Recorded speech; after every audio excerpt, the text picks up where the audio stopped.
যে উন্নতির মাধ্যমে দুনিয়াতে মুসলমানরা শাসন করেছিল। কি সেই শক্তির উৎস?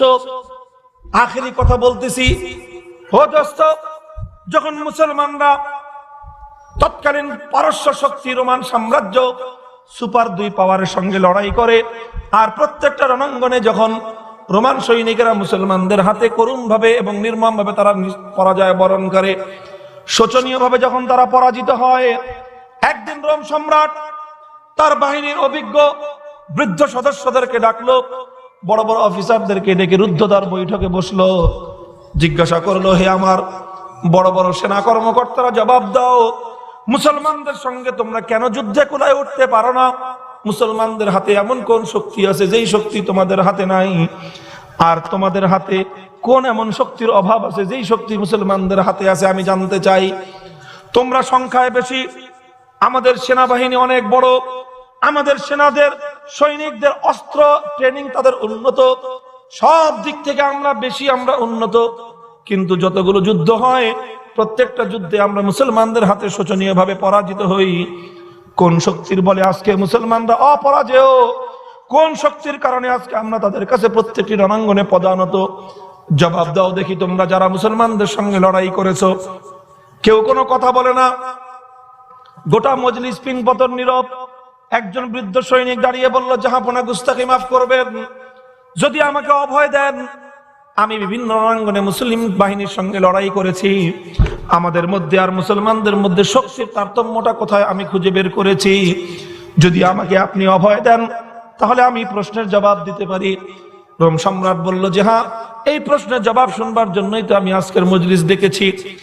বৃদ্ধ সৈনিক বলে, আমি বিভিন্ন রণাঙ্গনে দেখেছি মুসলমানদের সঙ্গে যে আমাদের যে পার্থক্যটা সেটা হলো এই, যখন প্রতিদিন সন্ধ্যাবেলায় যুদ্ধ স্থগিত হয়ে যায়, আমাদের সৈনিকেরা আমাদের ব্যারাকে ফিরে আসে, মুসলমানদের সৈনিকেরা তাদের তাঁবুতে ফিরে যায়, আমাদের সেনা ছাউনিগুলোতে নাচ আর গানের আসর জমে, মদ্যপান হয়, উত্তাল তরঙ্গ উত্তাল নৃত্য হয়, রাত গভীর পর্যন্ত নাচ আর গানের আসর থাকে।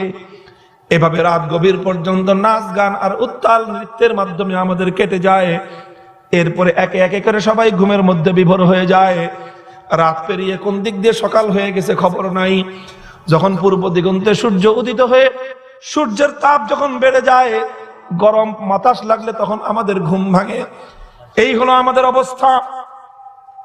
এরপরে যখন আমরা যুদ্ধের দামামা শুনি, যুদ্ধের নাকারা যখন আমরা শুনতে পাই, আমাদের বুকগুলো ভয়ে থরথর করে কাঁপে। আমরা চিন্তা করি যে কিভাবে আমি বেঁচে থাকবো, আমার নিজের জীবন নিয়ে আমি কিভাবে আত্মরক্ষা করব, সেটাই থাকে আমাদের বড় চিন্তা। এই হলো হয় আমাদের অবস্থা। আর উম্মতে মুসলিমার সৈনিকদের অবস্থা কি হয়? ওরা রাত গভীর পর্যন্ত নাচ গান আর মাতাল উত্তাল নৃত্য তারা দেখে না, নৃত্য তারা দেখে না, গান বাজনার আসরে তারা মজমা জমায় না, বরং তারা রাতের প্রথম প্রহরে ঘুমিয়ে পড়ে। রাতের তৃতীয় প্রহর যখন এসে যায়, শেষ রাত যখন শুরু হয়ে যায়, তখন মুসলমানরা আর ঘুমে বিভোর থাকে না। এক একটা মুসলিম সৈনিক তখন ঘুম থেকে উঠে পড়ে। সমস্ত মুসলমানরা ঘুম থেকে জাগ্রত হয়ে তারা উজু করে তাহাজ্জুদের জায়নামাজে দাঁড়ায়, দীর্ঘ দীর্ঘ কোরআনের তেলাওয়াত করে। কোরআনের তেলাওয়াতের সেই সুমধুর ধ্বনিতে গোটা মুসলমানদের তাবু মুখরিত হয়ে যায়। আর আল্লাহর দরবারে সেজদায় লুটিয়ে পড়ে এক একজন মুসলিম সৈনিক এমন ভাবে রোনাজারি শুরু করে দেয়, চোখের পানিতে তারা এমন ভাবে বুক ভাসায়। হঠাৎ কোন নতুন মানুষ যদি রাতের বেলায় মুসলিম তাবুর পাশে এসে দাঁড়ায়, তাহলে সে ভুল করবে। সে মনে করবে এখানে কোনো সৈনিকরা থাকে না, বরং এখানে যারা থাকে তারা হলো শুধু ফকির আর সন্ন্যাসীর দল, যারা শুধুমাত্র কান্নাকাটি করা ছাড়া দুনিয়াতে আর কিছুই জানে না। তারা দুনিয়া বিরাগী, তারা দুনিয়ার সঙ্গে এদের কোনো সম্পর্ক নাই, এটাই মনে করবে রাতের বেলার এদের কান্নার আওয়াজ শুনলে। এভাবে এদের রাতটা পার হয়ে যায়। যখন পূর্ব দিগন্তে সূর্য উদিত হয়, ও দোস্ত, আর যুদ্ধের দামামা বেজে ওঠে। আসসালামু আলাইকুম ওয়া রাহমাতুল্লাহ। ইন্নাল হামদুলিল্লাহ নাহমাদুহু ওয়া নাস্তাঈনুহু ওয়া নাস্তাগফিরুহু ওয়া নু'মিনু বিহি ওয়া নাতাওয়াক্কালু আলাইহি ونشهد أن لا إله إلا الله وحده لا شريك له ونشهد أن سيدنا وسندنا وحبيبنا وطبيب قلوبنا ومولانا محمد الذي أرسله الله إلى كافة الناس بشيرا ونذيرا وداعيا إلى الله بإذنه وسراجا منيرا أما بعد فأعوذ بالله من الشيطان الرجيم بسم الله الرحمن الرحيم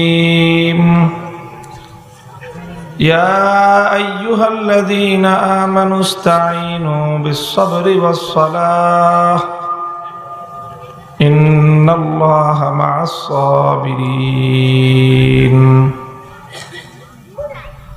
بارك الله لنا ولكم في القرآن العظيم ونفعنا وإياكم بالآيات والذكر الحكيم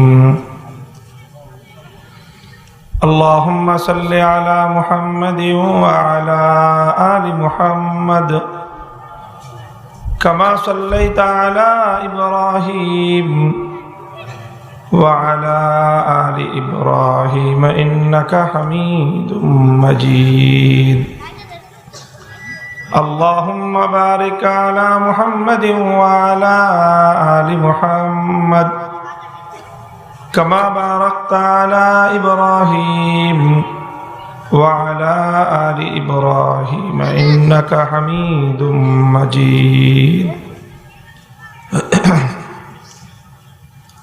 محترم حضرت صدر جلسہ উপস্থিত হযরত উলামায়ে কেরাম সম্মানিত মুরব্বী সাহেবান সমবেত ইসলাম প্রিয় কোরআন প্রেমিক দেশ দরদি তাওহীদি মুসলমান ভাই ও বন্ধুগণ পর্দার অন্তরালে অবস্থানরত আমার সম্মানিত মা ও বোনেরা আপনাদের স্থানীয় আশরাফুল উলুম হাফিজিয়া মাদ্রাসার হাফেজ ছাত্রদের দস্তারে ফজিলত প্রদান উপলক্ষে আয়োজিত অধ্যকার এই বরকতময় মজলিসে ইতিমধ্যেই উপস্থিত হয়েছেন, বয়ান করেছেন শুধু নরসিংদী নয় বরং বাংলাদেশের একজন খ্যাতিমান আলেমে দ্বীন মুরব্বী আলেমে দ্বীন হযরত মাওলানা ইসমাইল নূরপুরী সাহেব দামাত বারাকাতুহুমুল আলিয়া হুজুরের বিশেষ দাওয়াত এবং অনুরোধের প্রেক্ষিতেই মূলত আজকে আমার এই মাহফিলে আগমন করা। শারীরিকভাবেও আসলে আমি খুব একটা সুস্থ না, ধারাবাহিক অব্যাহত প্রোগ্রাম এবং অন্যান্য দায়িত্ব এতটাই আমাদেরকে কাবু করে ফেলেছে যে এখন মাহফিলে কথা বলাটাও কঠিন হয়ে গেছে। এরপরও আপনাদের দোয়া, সবাই ভালোবাসেন, কিছু কথা শুনতে চান, তা আমি আপনাদের কাছে দোয়া চাই আল্লাহ পাক রব্বুল আলামিন যেন তার দ্বীনের সহি কথাগুলো, প্রয়োজনীয় কথাগুলো জাতির সামনে তুলে ধরবার এবং বলবার তৌফিক দান করেন। মোহতারাম হাজিরিন, পবিত্র কালামুল্লাহ শরীফ থেকে একখানা আয়াত আমি তেলাওয়াত করেছি। তেলাওয়াতকৃত আয়াতের মধ্যে আল্লাহ পাক রব্বুল আলামিন আমাদের জাতীয় সমস্যার সমাধান বলে দিয়েছেন। জাতীয় সমস্যা বলতে শুধু আমাদের 55,000 বর্গ মাইলের বাংলাদেশের কথা বলছি না, জাতি বলতে মুসলিম জাতির কথা বলছি আমি। উম্মতে মুসলিমা এবং মুসলিম জাতির যে ঘোর সংকট, চারিদিক থেকে আমাদেরকে বিপদ, প্রতিকূলতা, ঘন কুয়াশা যেন আমাদেরকে ঘিরে ধরেছে। আমরা যেন আমাদের মুক্তির কোনো পথ খুঁজে পাচ্ছি না। আমাদের উপর একটার পর একটা বিপদ, মুসিবত, জুলুম, অত্যাচার আমাদের উপর চেপে বসছে। চললো এতদিন পর্যন্ত আরাকানে